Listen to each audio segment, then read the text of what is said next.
Les gars, depuis hier, je veux éviter le sujet parce que je me suis dit c'est pas sérieux, les gens ils vont vite passer à autre chose comprenant que c'est des bêtises. Mais non, au fait, Yamal, quand je parlais vraiment d'harcèlement, les gens ils sont en train d'harceler le boy.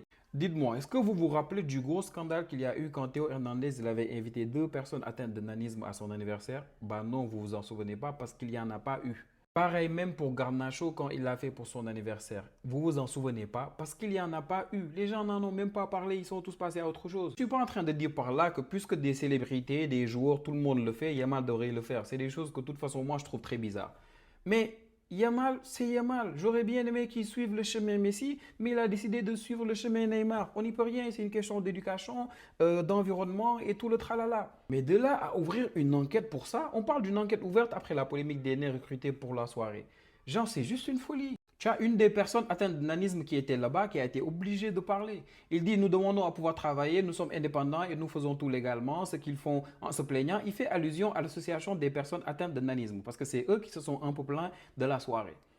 Et genre, oui, c'est humilier notre travail que le fait de se plaindre. L'association veut nous humilier. On a fait des spectacles de magie et qui sont des artistes qui gagnent leur vie honnêtement, tranquille. Et il va même plus loin, il dit, Lamine Yamal, il m'a très bien accueilli, il n'a pas eu d'incident, bien au contraire.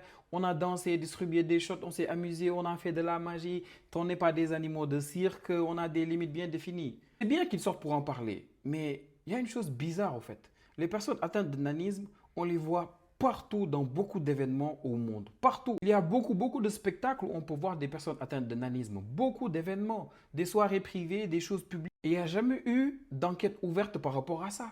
Et pour profiter de tout ça, tu as un mannequin espagnol qui hier soir te dit oui, Lamine Yamal, il voulait 12 filles de compagnie. Elle a bien utilisé ces mots, hein, 12 filles de compagnie. Vous savez ce que ça sous-entend naturellement. Et tranquille, ça voulait payer 10 000 à 20 000, tout le tralala. Ils ont demandé des dimensions spécifiques, ils voulaient des blondes.